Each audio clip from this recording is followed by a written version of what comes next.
All right, now that we've gotten over that hurdle, we can talk about operating expenses and carrying charges. Okay, operating expenses are the ordinary and necessary expenses paid or incurred during the tax year in carrying on the trade or business, and as such, they're an allowable deduction.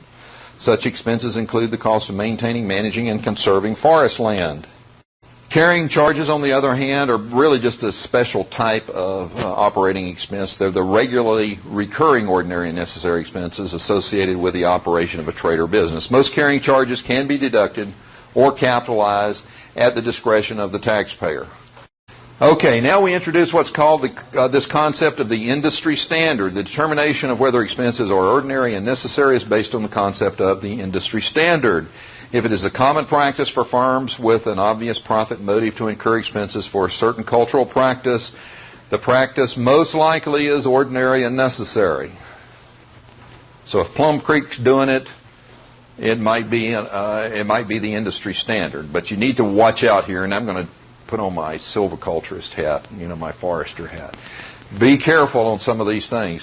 Just because private industry is putting out fertilizer on their property, you can do that, and you can deduct it, but do you need to do that? You don't know. You need to find out where the fertilization is right for your property. Weyerhaeuser has been pruning loblolly pine stands in the south. I don't know why they're doing it. As a private landowner, I don't recommend it because you're spending money and you're not going to get anything for it. They know when they're going to harvest their timber. They know what the profit is. They're working in a closed system. And it may even be research for all I know. So you need to be a little bit careful on industry standard. But I'll be planting trees and doing site prep and spraying for weed control and things like that. That meets the industry standard. Every now and then there's a landowner that introduced some really unbelievable practice that they want to work in and see if they can deduct it. So, and I can't think of any of them now, but some of them are pretty inventive. All right, let's talk about profit here. We've let the cat out of the bag a little bit, but I really want to emphasize this. Operating expenses and carrying charges may be partially or wholly deducted, that is expense, each year as incurred, even if the property is producing no income, provided that the timber growing activity is being engaged in for profit and expenditures are directly related to the income of the property. A presumption that an activity is being carried on for profit applies if there has been net income from the property in at least 3 of 5 consecutive years ending in the current year. And this is the standard definition that tax preparers learn and CPAs learn. Usually it was generally you need to show a profit 3 out of 5 years. That's what I took in tax school when I went to be a tax preparer. And that's all we learned. We didn't learn what generally meant. And I work with the government, and I understand weasel words. Here's the special definition that John has already pointed out. It's on page 39.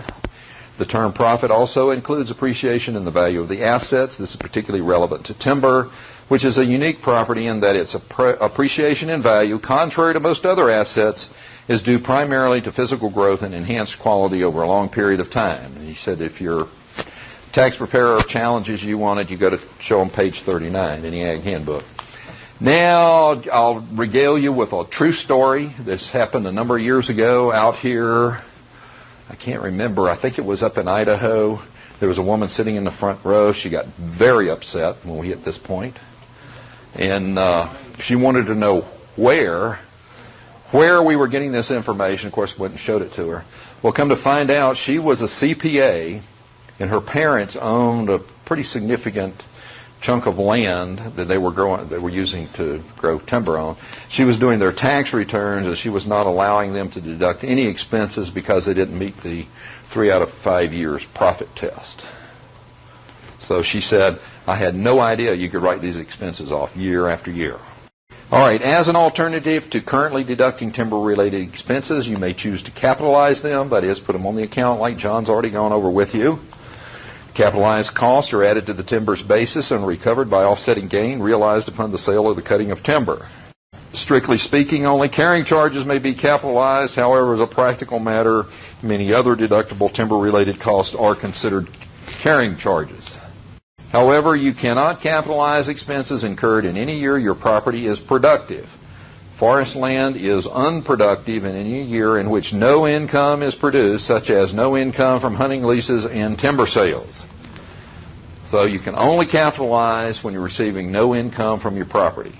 You also have to elect to capitalize by filing with your original return for the year for which the election is to be effective a written statement on a plain piece of paper, Form 3P, indicating the cost items you are capitalizing. And also note the election cannot be made on an amended return. So if you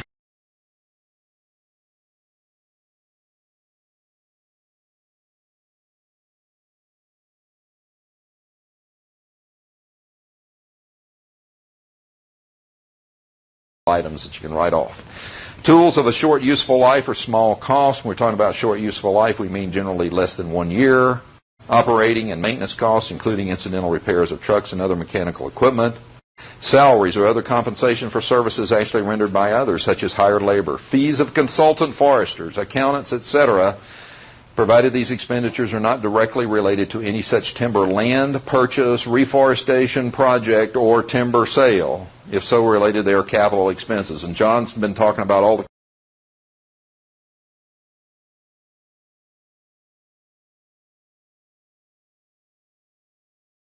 cost of cultural activities such as prescribed burning and pre-commercial thinning, the expenses for fire, insect and disease control and protection, and road and fire break maintenance costs. Interest on bank loans and other short-term credit and long-term indebtedness. Premiums for windstorm, theft, or other insurance, such as public liability and workman's compensation. Travel expenses while away from home on business or for management reasons may be deductible under the conditions outlined in Publication 17, so I'll just cut to the chase here and say, your mileage to this meeting today, and if you spent the night in the hotel and driving home, those are deductible. Other payments for land, equipment, or other business property in which the taxpayer has no equity. And here's the important part. Operating expenses and carrying charges of a business are deductible from business income on a business tax schedule such as Form 1040 Schedule C or Schedule F. I probably need to eliminate one of those business things on there, but namely business income, because we've already learned that it's income from any source. But remember, you're going to report, if you're in the trader business, you're going to report this on Schedule C.